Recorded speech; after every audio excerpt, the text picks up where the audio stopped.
Pronto, pronto. Oi, oi, oi. Vamos lá então. Vamos averiguar aqui, ver se o som tá perfeito. E a gente já vai começar, hein? Tá ok. Tá perfeito. Perfeitamente equilibrado, meu parceiro. Perfeitamente equilibrado. Vamos lá então. Nossa live já está online, né? Esse tempinho eu estava preparando as coisas e vamos conversar hoje. O que acontece? Ontem o tio gravou, o tio fez de tudo, tentou fazer o melhor, porém, entretanto, todavia, tivemos um problema com o áudio. Deixa eu ver se a lâmpada aqui fica um pouco melhor. Um minutinho. Ela dá mais iluminação ao meu rosto, assim fica melhor um pouco. Tem uma sombra ali atrás, mas eu vou mudar depois que eu comentar sobre isso. Então, a gente vai comentar novamente sobre estática. Só que, para não atrapalhar a galera, né, porque teve uma galera que conseguiu escutar, que por smartphone você conseguia escutar a aula perfeitamente. Perfeitamente não, ela estava bem baixa. E aí eu tive que ficar o dia inteiro, a madrugada toda, correndo atrás da placa do áudio. Consegui resolucionar desta forma, né? Então tá alto, tá um tamanho, tá um volume legal agora. Você pode até abaixar, você pode escutar com o seu notebook, não tem problema. E aí a gente vai começar a voltar a falar sobre isso. Por quê? A outra aula eu não consegui reupar. Eu fiquei com ela boa no Instagram, que eu vou até ligar agora, né? Mas não consegui colocar ela para funcionar na mídia do Facebook, nem na mídia do YouTube. Se eu não conseguir colocar ela para funcionar nem em uma nem em outra, automaticamente eu perdi. Então foi exatamente isso que aconteceu, tá? Eu vou só ligar aqui o Instagram e aí a gente já vai começar.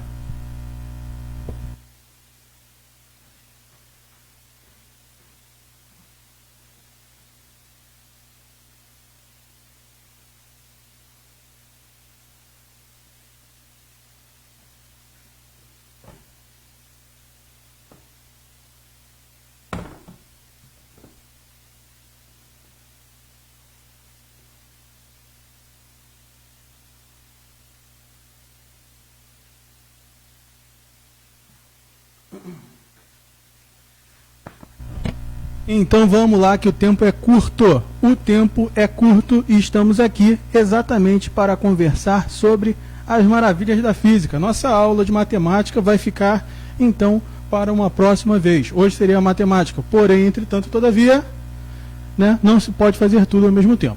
Então vamos lá. Hoje a gente vai falar de novo sobre estática. Para quem não conseguiu entender ontem, deixa eu mudar agora a lâmpada aqui de lugar, porque enquanto eu estava falando era importante. Agora que eu estou explicando, o importante é isso daqui, ó. Entende isso daqui, meu chefe? Ó, estática. O que é estática? Estática é o ramo da física que vai estudar o fenômeno do equilíbrio. Se ela estuda o fenômeno do equilíbrio, ela vai estudar o quê? Objetos parados, em iminência de escorregar. O que é iminência de? Sabe quando você está quase chegando, mas não está chegando? É tipo quando você está com vontade no banheiro e está quase indo no banheiro, mas você sabe o que tem que esperar? É por aí. Então, é o equilíbrio das forças. Então, é o equilíbrio do sistema. O sistema não vai se movimentar. Ele está em iminência de se movimentar. Quer dizer que tem tudo para se movimentar, porém ele continua parado. Ok? Deixa eu ver aqui, meu chefe. Se você vir a live, você, por favor, vai fazer o seguinte. Você vai ou dar um oi aí, ou você vai compartilhar, tá? Para que outras pessoas possam utilizar. Porque isso é para todos os alunos que eu tenho, é para todos os conhecidos, para todas as pessoas que precisam, tá bom? Voltando. Estática é o ramo da física que estuda o fenômeno do equilíbrio das forças. Se elas são equilibradas, quer dizer que elas se equalizam. Se elas se equalizam, é uma maravilha. Isso aqui é uma uva. Se você sabe as partes principais da dinâmica. Se você não sabe, vem com o tio Pedro. Para isso, ou seja, para você estudar estática, você precisa do quê? Você precisa conhecer o que são as forças que atuam no sistema. Como proceder com a decomposição de forças. A segunda lei de Newton e a primeira lei de Newton. Por quê? A segunda lei de Newton, ela vai te falar sobre a força resultante. A força que você vai ter no sistema completo para que ele se movimente. A força resultante, de acordo com a lei newtoniana, é o seguinte. Vou escrever aqui, ó, meu chefe, para você, hein? Ó, força resultante igual a massa vezes a aceleração. Mas isso aqui também pode escrever assim, ó, somatório das forças é igual a massa vezes a aceleração. Aqui, na estática, o que acontece? Essa aceleração, o tio gosta às vezes de usar canetas, né? Então, se tiver alguma caneta perdida aí, ó, vermelhinho. Sem aceleração não existe movimento. Se não existe movimento, então automaticamente, meu consagrado, o que, que vai acontecer aqui? O somatório das forças tem que ser nulo. O somatório nulo influencia em uma coisa muito importante. Se o somatório das forças é nulo e não tem movimento, o que, que acontece? A primeira lei de Newton se aplica, que é isso aí, meu consagrado, inércia. Então vamos lá, vamos começar a aplicar novamente aqui.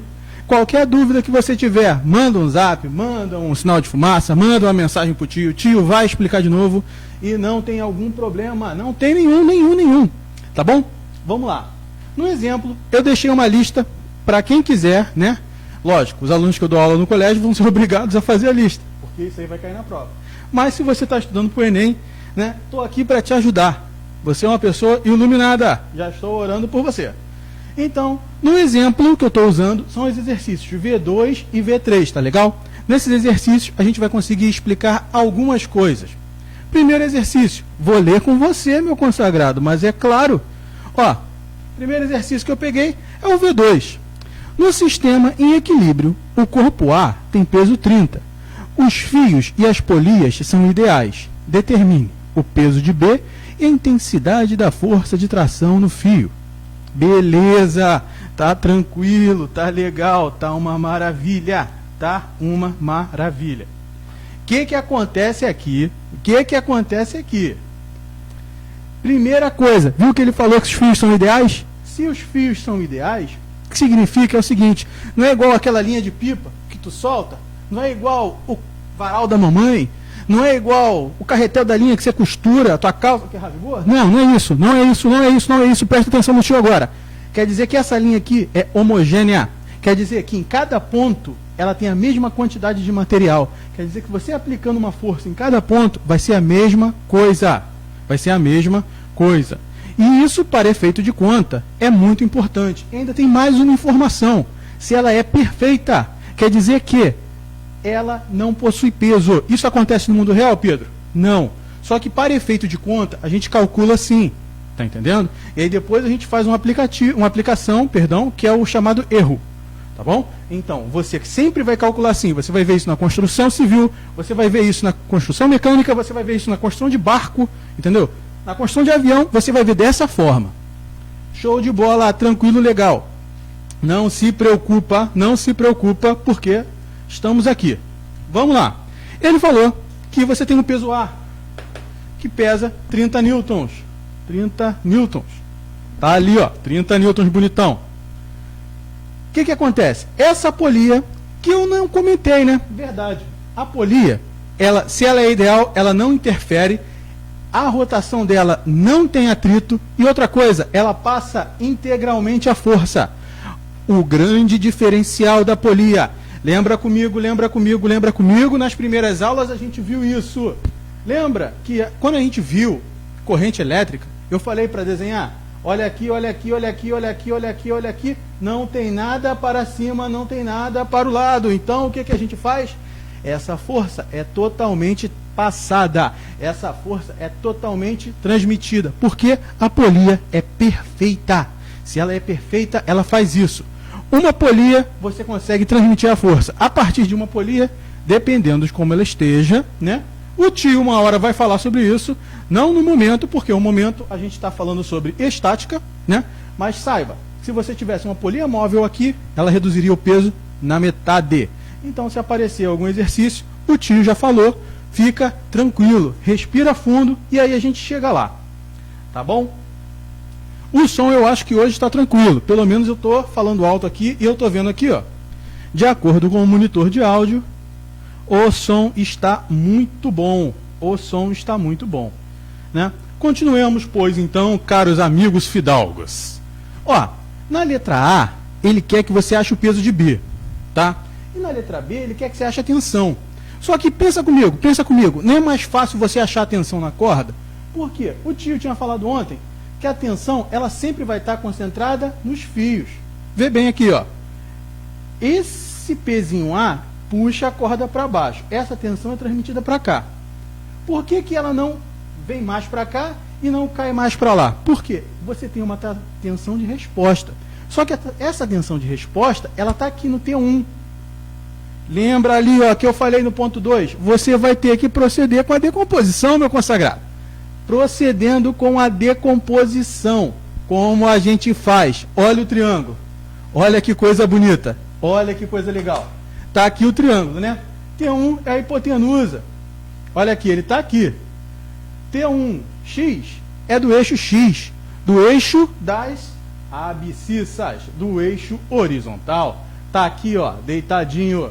E aí a gente tem o eixo vertical, T1y. Por que, Pedro, que você colocou T1y, T1x? Porque pensa, quando você aprendeu x horizontal, y vertical, lá no René Descartes, que a tia da 7ª série te passou, lembra?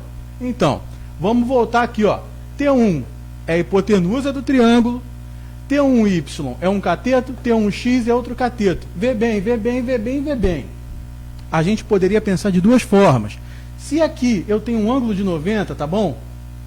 Quer dizer o seguinte, que esse triângulo aqui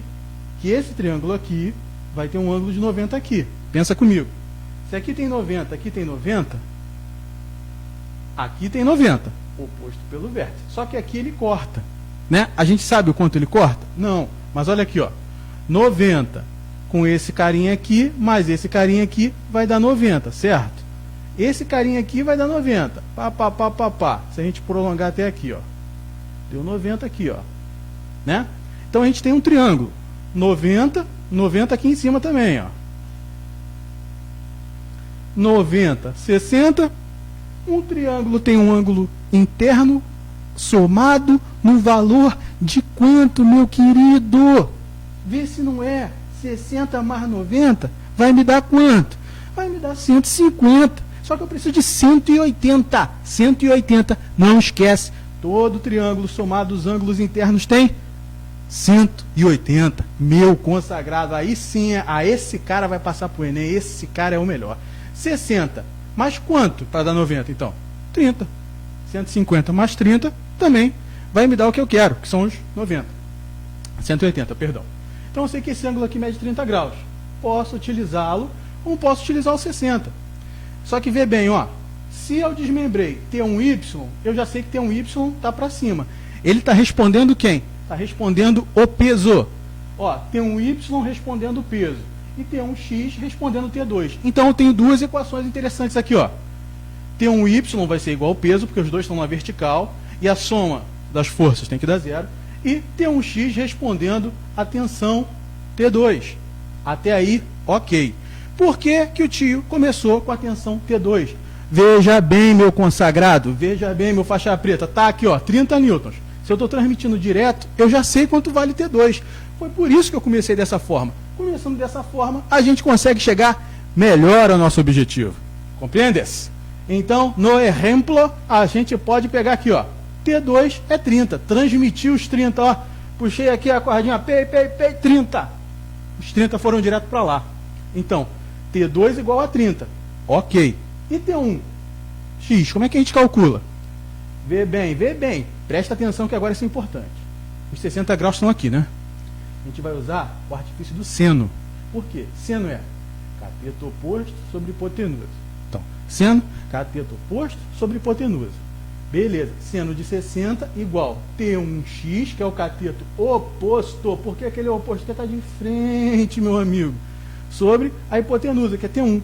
Ó, seno de 60 igual a T1x sobre T.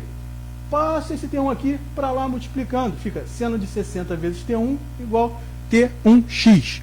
Então, eu pego isso daqui e transfiro para cá, ó. Seno de 60, isso daqui, ó. Seno de 60 vezes T1 x igual a T2. Ok? Então tá tudo bem. Só que você vai me falar assim, eu não lembro do seno de 60. Não tem problema. A gente vai pela musiquinha. Você escreve seno, cosseno, aqui vai estar 30, 45 e 60. Também tem a tangente, tá? Então vou colocar a tangente aqui. Como é a música? Vou escrever no vermelhinho para ficar... Vou escrever no verde, que eu não usei ainda. A música, você tem o funk e você tem a musiquinha de ninar. Particularmente eu prefiro a musiquinha de ninar, que é assim, ó. 1, 2, 3, 3, 2, 1. Todo mundo sobre 2, tira a raiz de cada um. Só que a raiz de 1 é 1, então você não precisa tirar a raiz de 1. Então, ó, para você lembrar, 1, 2, 3, 3, 2, 1. Todo mundo sobre o 2, tira a raiz de cada um. 1, 2, 3, 3, 2, 1. Todo mundo sobre 2, tira a raiz de cada um. 1, 2, 3, 3, 2, 1. Todo mundo sobre 2, tira a raiz de cada um. E a tangente? A tangente, vou contar para vocês, raiz de 3 sobre 3. 1 raiz de 3. A tangente, vou contar para vocês, raiz de 3 sobre 3. 1 raiz de 3. Beleza, meu consagrado. Então agora na velocidade 5 a gente continua. Eu já sei que o seno de 60 é raiz de 3 sobre 2. Coloco aqui, ó, raiz de 3 sobre 2 vezes T1 igual a 30. Para pensar, isso aqui é uma fração. Então se eu passar ela multiplicando para o outro lado, invertido, dá certo. Teve dificuldade? Acompanha. Está dividindo, passa para o outro lado multiplicando. Está multiplicando, passa para o outro lado dividindo. Acabou aqui? Não. Por quê? Dividiu por raiz, tem que fazer o quê? Tem que fazer o quê? Racionalizar. O que é racionalização? Racionalização nada mais é do que você multiplicar pelo conjugado da raiz. Tá? Em nosso caso, raiz de 3 possui o seu próprio conjugado, que é raiz de 3. Então, eu vou multiplicar pelo mesmo índice, em cima e embaixo. Isso acontece por quê? Por que isso acontece? Porque se eu multiplicar só embaixo, eu vou estar alterando, né? Percebe o seguinte, raiz de 3 sobre raiz de 3. Se fosse uma fração, seria igual a 1. Ela é equivalente. Então eu tenho que multiplicar para uma fração equivalente. Ok? Ok, continuemos, pois então, gratos amigos. 30 vezes 2 dá 60. 60, raiz de 3. Raiz de 3 vezes raiz de 3, pô, não sei. Ó, o tio já falou, corta o índice. Corta o índice. Corta o índice. Pô, mas eu tenho dificuldade de entender isso, Pedro. Por que corta o índice? Porque, ó, raiz de 3 vezes raiz de 3. 3 vezes 3, 9. Raiz de 9 é 3. Não cortei o índice? Então, meu chefe, só cortar o índice. Quando o conjugado é assim, ó, simples, quando ele for raiz de 3 mais 1, aí você vai ter que multiplicar aqui, ó, raiz de 3 menos 1 e raiz de 3 menos 1. Aí não pode cortar o índice. Tem que fazer produto notável. Mas aqui, ok. Então fica 60, que é 30 vezes 2, raiz de 3 sobre raiz de 3 vezes raiz de 3 dá 3. 60 raiz de 3 sobre 3. Corto 60 com 3, dá quanto? Dá 20 raiz de 3. Por quê? 20 vezes 3, 60. Então, 20 raiz de 3 newtons. Newtons é a nossa força. Tem o valor da tração. Então, eu já achei a letra B. Vamos lá, não desistir. Na letra A, ele pede o peso em B. O peso B eu coloquei aqui, ó, como só P. Mas o tio pode escrever aqui PB, não tem problema. O tio não vai ser o cara que vai estragar o seu prazer. Amanhã, sexta-feira santa. Hoje já não pode mais pecar, hein? E amanhã tem que comer peixe. Senão já era. T1Y igual a PB. T1Y está na vertical, enquanto PB também. Então, eles vão ser igualados. Por quem? Por quem? Por quem? Pelo somatório das forças. O somatório das forças tem que ser nulo. Então, quem está na vertical, soma e dá 0. Quem está na horizontal, soma e dá 0. Isso aí, não esquece que isso é importante. Então, cosseno de 60. Perdão, onde você viu isso, Pedro? Então, vamos lá, meu consagra. Está vendo aqui, ó, o mesmo triângulo? T1, hipotenusa, T1Y, cateto oposto, T1X, cateto também, né? Beleza. Se eu pegar pelo ângulo de 60 graus, o cateto oposto é o T1X. Então, se o T1X é o cateto oposto, T1Y só pode ser o adjacente. Então, eu uso o que é? O cosseno. Isso aí, meu chefe, isso aí. Não deixa a bola cair, não, hein? Ó, cosseno de 60 igual a T1Y sobre T. Ufa, esse quase não saiu, né? Engargou. Então, cosseno de 60 igual a T1Y sobre T1. Esse T1 passa para o outro lado multiplicando igualmente. O tio falou sobre isso, né? Então, cosseno de 60 vezes T1 igual a T1Y. Até aí, ok. Dá uma respirada. Vou transferir isso daqui para cá. Ó. Ao invés de aparecer T1y, vai aparecer cosseno de 60 vezes T1. Por quê? Eles são a mesma coisa. Minha caneta verde morreu. Bem, amigos, minha caneta verde já foi pro saco. Beleza. Cosseno de 60 vezes T1 igual a PB. Ok. Respira, porque você sabe quem é T1. Você já achou contigo aqui, ó. T1 igual a 20 raiz de 3 newtons. Pego esse T1 aqui, coloco aqui, ó, 20 raiz de 3 newtons. Pô, Pedro, e o cosseno de 60? E o cosseno de 60, como é que eu acho? Simples, ó, a musiquinha. 1, 2, 3, 3, 2, 1, todo mundo sobre 2, tira a raiz de cada um. A tangente vou contar para vocês, raiz de 3 sobre 3, 1 raiz de 3. Então eu vou lá, ó, cosseno 60, é quem? É meio. Meio vezes 20 raiz de 3 é igual a PB. Meio vezes 20, eu simplifico, né? 2 por 20 dá 10. 10 raiz de 3 igual a PB. 10 raiz de 3 o quê? Banana? Não, não, não. Newtons. Então, achamos o peso de B e achamos a tensão na corda.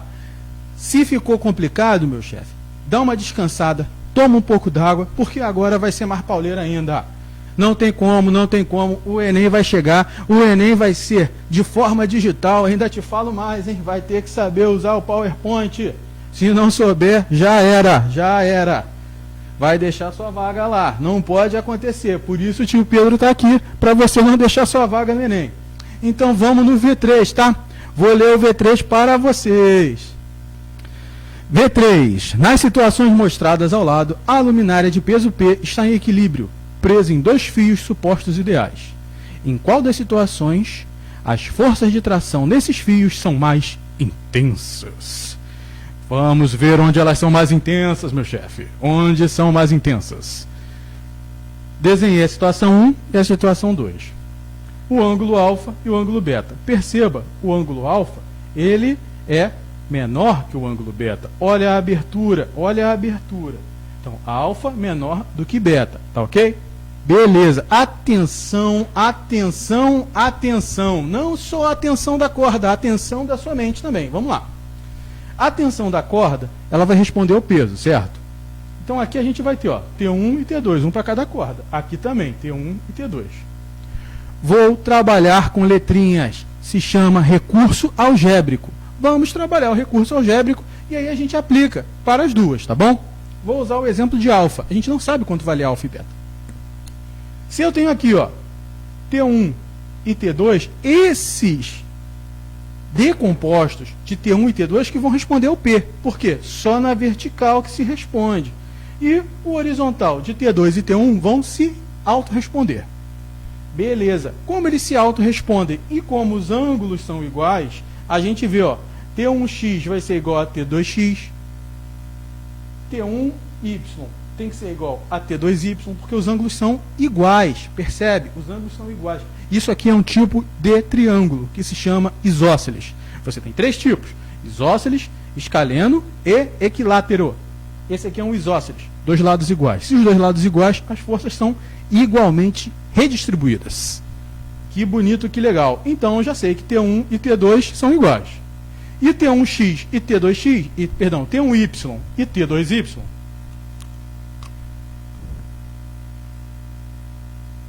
vão responder a nossa solicitação do peso, né? Para não arrebentar, esses dois somados tem que ser igual a esse. Então, T1 igual a T2, que é metade de P. Né, ó, T1y mais T2y é igual a P. Acompanha, acompanha, acorda, acorda, acorda. 2 vezes T1y. Por quê? Se eles são iguais, eu posso chamar os dois de T1y. Não posso? Posso chamar os dois de T.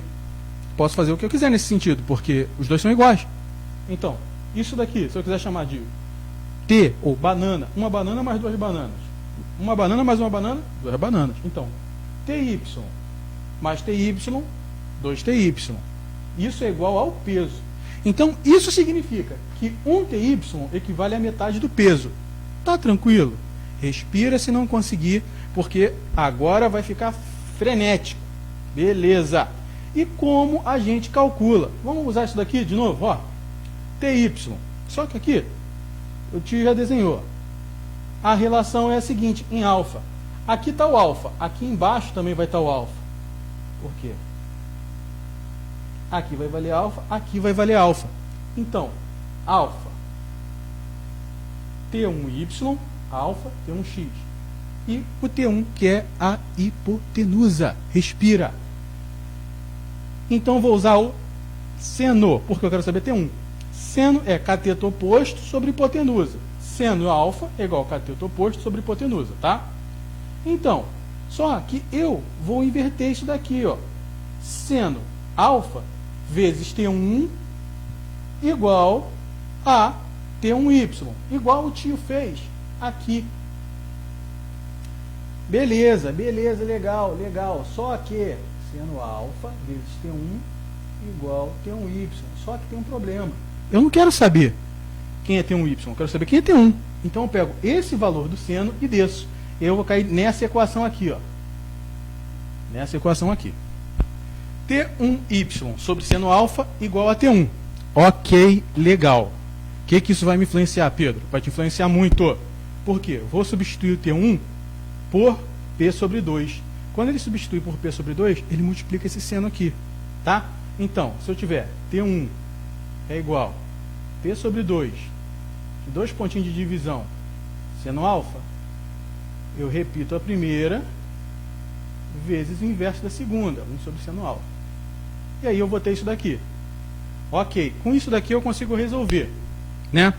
Porque eu sei que quanto maior o seno, mais eu vou dividir esse P. Então, quanto mais eu dividir, quanto maior o seno, pior para o T1. O T1 vai ser menor, né? Então, quanto maior essa divisão, menor. E quanto menor o seno alfa, maior o T1. Só que o tio colocou um exemplo aqui, ó, como funciona o ciclo trigonométrico. No seno, o seno a gente conta assim, ó, 0, 1, 0, menos 1, tá? Esses dois ângulos aqui são 90 e 270. Só que pensa comigo. Aqui, esses dois ângulos, eu tenho no primeiro quadrante, tá vendo? São dois triângulos, eles não podem passar também de 180, senão você não forma nenhum triângulo, né? E eles não são obtusos, porque quando você tem dois ângulos obtusos, você, né, vai ter um grande problema. Se eles são maiores do que 90, você não tem como você fazer um triângulo. Então, beleza, respirando, o nosso ângulo alfa e o nosso ângulo beta está entre 0 e 90, né? O tio falou que quando você vai subindo, ó, tipo 0 grau, o seno é 0. É só você pegar essa linha aqui, ó. Seno 0 grau, seno é 0. 30 graus, aí você vem aqui retinho, ó. O seno é meio, 45. O seno é raiz de 2 sobre 2, 60. Raiz de 3 sobre 2, 90. 90 é o máximo, que é 1. Então percebe, quando você aumenta o ângulo, você aumenta o seno até o 90, né? Então, se alfa é menor do que beta, então quem é que está mais longe, né? Alfa é menor do que beta e beta é menor do que 90, né? Se beta é menor do que 90, a gente pode pensar que alfa é muito menor que 90, né? Vamos lá, falta só um pouquinho. Então, quem é o menor dos três? Não é o alfa? Quem é que vai me dar o meu menor seno? É o alfa, certo? O maior seno vai ser o beta. Só que vê bem que isso é muito importante. O meu maior seno vai fazer com que eu divida mais o valor do P. E se eu dividir mais o valor do P, a tensão na corda vai ser menor. Vamos pensar, se o seno é meio, meio vezes 2 dá 1. Se o peso é 10, 10 sobre 1, 1. E se o beta for 60, raiz de 3 sobre 2, 2 vezes raiz de 3 sobre 2, corto 2 com 2, dá raiz de 3, dá 10 dividido por raiz de 3. Você sabe que raiz de 3 é maior do que 1, porque raiz de 3 é aproximadamente 1,7. Então, quando você dividiu, você já vai ver que vai dar menor, né? Então, se o beta fosse 90, olha que bizarro, se o beta fosse 90, você teria 2 vezes 1 sobre o peso. Então, cuidado, quanto maior o ângulo, maior o seno. Nesse caso, quanto maior o seno, menor a tração, tá bom? Até escrever aqui, ó, maior o ângulo, maior o seno. Logo, a maior tensão vai ser T1. Por quê? O menor T1 vai ser quando o ângulo for maior. Ângulo maior, automaticamente sendo maior. Sendo maior, tensão menor, porque esse peso vai ser mais dividido. Então, uma feliz Páscoa. Semana que vem, segunda-feira, estaremos aqui. Não esquece de compartilhar, não esquece de fazer o exercício, não esquece de me mandar mensagem se não conseguir. Não tem problema, estamos aqui para isso, tá bom? Qualquer coisa é só me chamar, ou no Facebook, ou no WhatsApp. Corre no Facebook se você está no WhatsApp, perdão, corre no Facebook se você está no Instagram e pega a nossa lista. Vamos fazer junto, tá bom? Segunda-feira a gente está aqui, segunda-feira é matemática, e aí a gente vai conversar, vai fazer bastante coisa, tá bom? Valeu, valeu, valeu, e até a próxima.